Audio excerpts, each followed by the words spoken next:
Hello everyone, I just want to make a quick video describing why Conor Benn has used Clomiphene, as he has recently failed a drugs test for the use of this drug. A lot of people are suggesting that this is because it increases testosterone and that's going to come with performance enhancing benefits, and whilst Clomiphene does certainly increase testosterone, it's also used to restart a man's own testosterone production after they've used anabolic steroids or performance-enhancing drugs, because those drugs will stop the body from producing its own testosterone. So that is more likely to be the reason why Conor Benn has used Clomiphene, not because it increases testosterone itself, as a lot of people have been saying, but because it restores the body's own natural testosterone production after it has been shut down from the use of exogenous performance-enhancing drugs. We're going to go through the physiology as to how it does that and how this is applicable to Conor Benn, because a lot of people are either saying, it's a fertility drug, so therefore it's not performance enhancing, why is this even a problem? You then have other people saying, yeah, it's a fertility drug, but it increases testosterone, and the vast majority of people aren't aware that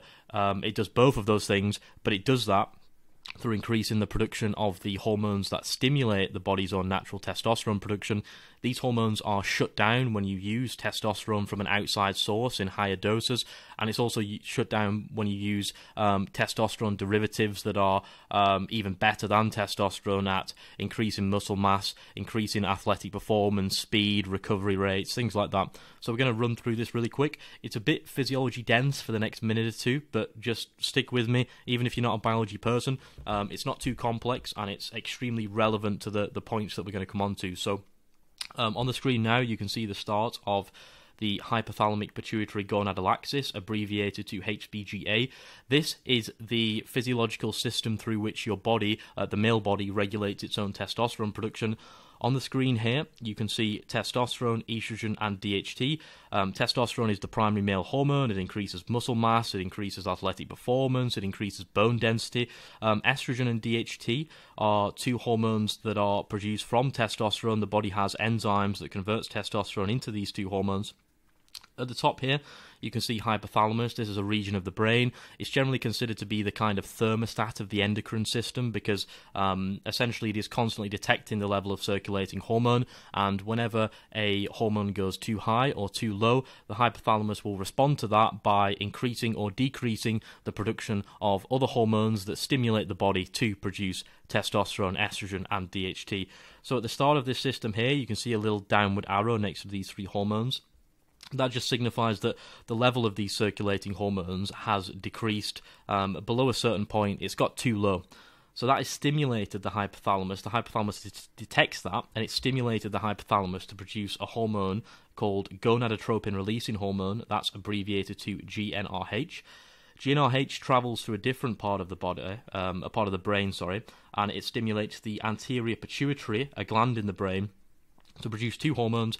One is luteinizing hormone, abbreviated to LH, and the other is follicle stimulating hormone, abbreviated to FSH.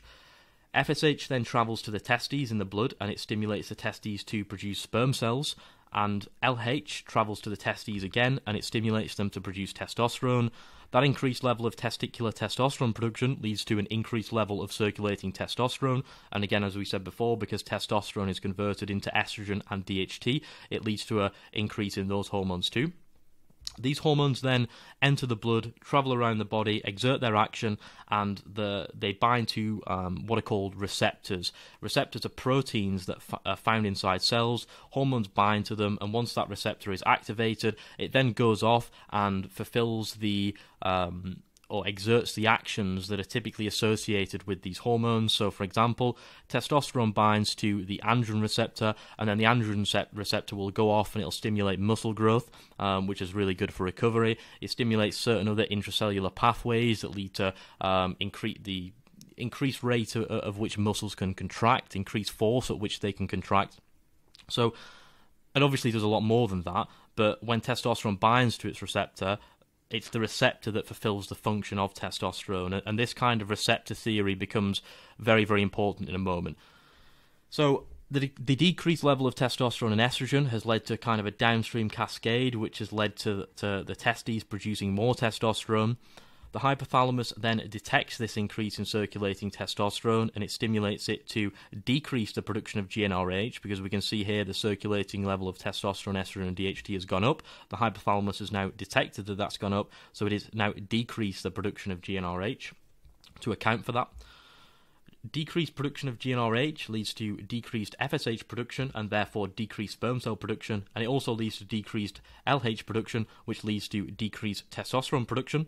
The decreased testosterone production now leads to a decrease in the level of circulating testosterone, estrogen, and DHT, and then that decrease in the level of those three hormones again stimulates the hypothalamus to produce GnRH again, and this whole system kind of goes round and round and round in a very nice feedback loop. It's called a negative feedback loop, and it constantly ensures that there is a normal level of circulating hormone in the system. Here's the issue.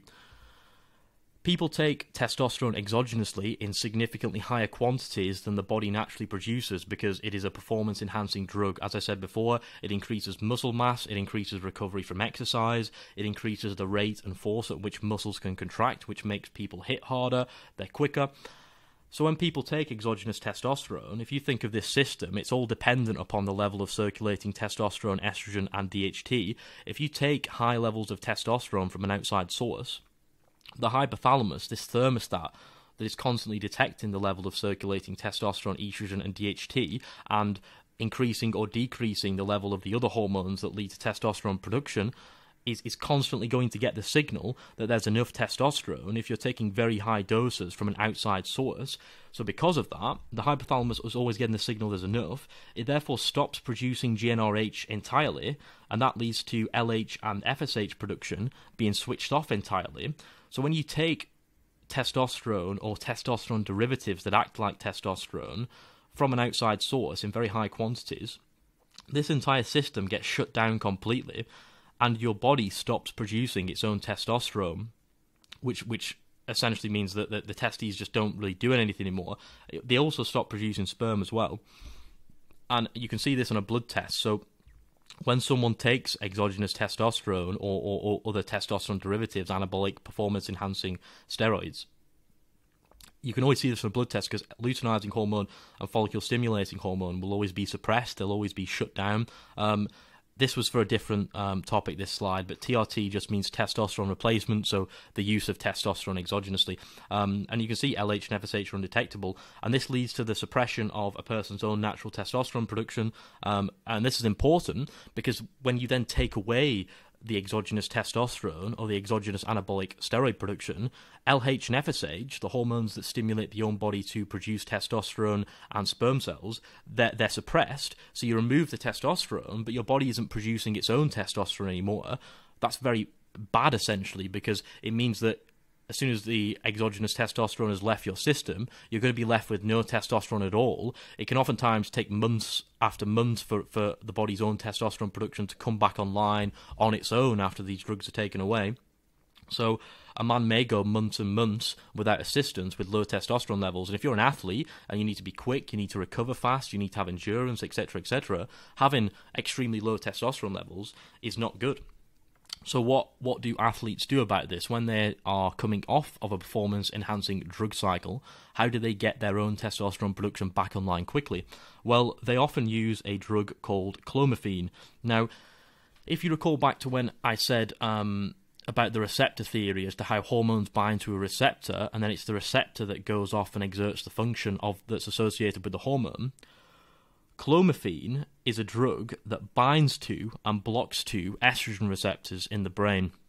Now, not only does the hypothalamus detect the level of circulating testosterone based upon testosterone itself, it also does so through estrogen as well, because if you remember, testosterone is converted into estrogen. So generally speaking, the body uses estrogen as a kind of proxy marker of, if we know, the body knows the rate at which testosterone is converted into estrogen. So if we have X amount of estrogen in the system, we must have Y amount of testosterone in the system. So the body also uses a circulating level of estrogen as a proxy of total testosterone production. So if you take Clomiphene, and what Clomiphene does is it blocks the estrogen receptors in the brain, the receptors to which estrogen binds to, and the hypothalamus uses as a kind of measuring stick or a proxy for how much testosterone there is. You block those receptors. it then tricks the hypothalamus into thinking that there's not enough testosterone about, because if it can't detect that level of estrogen, because clomiphene is stopping estrogen from binding to the receptor through which the brain uses to detect that estrogen, the brain thinks there's a deficiency. If there's a deficiency of estrogen, the brain then thinks there must be a deficiency of testosterone too, because testosterone is what's used to convert into estrogen. And because these receptors are blocked, the hypothalamus is tricked into thinking there's a deficiency of testosterone. So GnRH production, the hormone that kicks off this entire cascade of natural testosterone production, comes back online because the hypothalamus is getting the signal that there's not enough, there's not enough, there's not enough. GnRH comes back online. After GnRH comes back online, LH and FSH come back online, which means that sperm cell production and testosterone production come back online, which means that the level of natural endogenous within the body, testosterone production, comes back online. That testosterone level increases, but because the estrogen receptors in the brain are still being blocked, it can't detect that level of circulating testosterone and estrogen, so GnRH never goes off, LH and FSH never go off. They actually go significantly higher than natural levels, and this is used in the short term to kind of hyper-stimulate the body's own natural testosterone production to come back online. And this is used after an anabolic steroid cycle to get your natural testosterone production back online very, very quickly. Because as I said before, if you shut down your own testosterone production with testosterone or testosterone derivatives, it can oftentimes take months after month after month for that to come back. And as an athlete, you don't want to be going into a fight after using steroids, taking them away, and now fight week's here and your testosterone level is still in the tank, because that's not good for performance. So you take clomiphene, this restarts your own natural production, and if you time it well enough in relation to when you did the steroids and how far out from the fight you are, you can keep a lot of the benefits from the anabolic steroids, but your own testosterone production is now back online. Clomiphene has quite a short half-life, so it's in and out of the system quickly, so you can kind of get a bunch of performance-enhancing benefits from using steroids. You can train harder, you can grow more muscle, you can recover quicker, which allows you to train more frequently. You can then withdraw them, start clomiphene, restart your own natural testosterone production that was suppressed from the performance-enhancing drugs. You can then take the clomiphene away, and then all of a sudden you do a blood test or a urine test, your own production is back online, your overall hormonal panel looks completely normal, but yet you've just been using steroids for the last however many months. So clomiphene restores the HPGA post-cycle.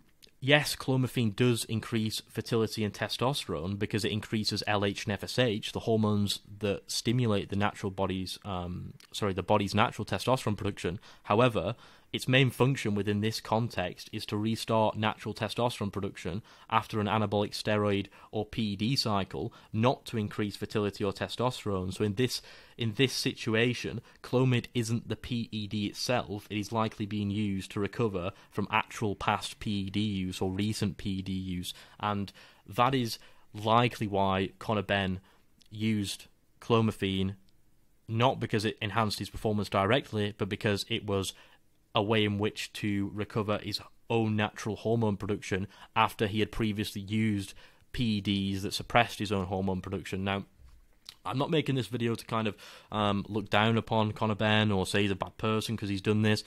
I'm putting this out there just for kind of objective clarification of the situation, because there's so much debate online at the moment pertaining to it's just a fertility drug, why isn't the fight going ahead, or he's taking it to boost his testosterone, so therefore it is a PED, and it's kind of neither of those. He's used it to restart his production of testosterone, and people might say, well, yeah, but how do you know that? How do you know this? How do you know that?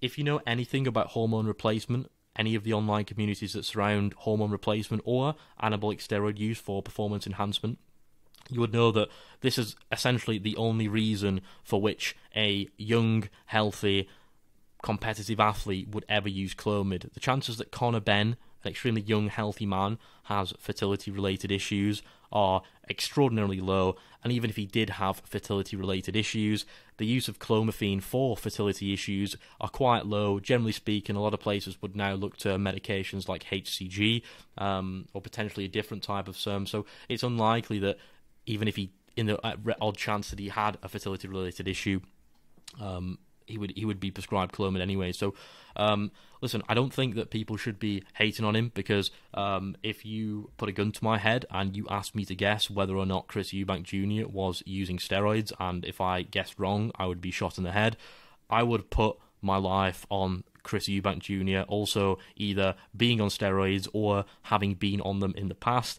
and I think that applies to essentially every world level boxer. I think they're all on steroids. I think that not the vast, but a lot of them pop for drugs. Some of them do, some of them don't. It's obvious that they're all on them, you know, like they are. So to kind of crucify someone for one failed drugs test now when everyone is on them is, I think, is a bit extreme. So yeah, that's my take on it. Certainly not trying to get people to pile on Conor Benn more or anything like that, but just objectively, this is why he's used it. Eubank Jr. is likely also using, so it's kind of doesn't mean it's right, but you need to take that into context too. So I hope this was helpful or interesting to someone. I hope I explained it in a clear and coherent manner. If anyone has any questions, feel free to leave a comment.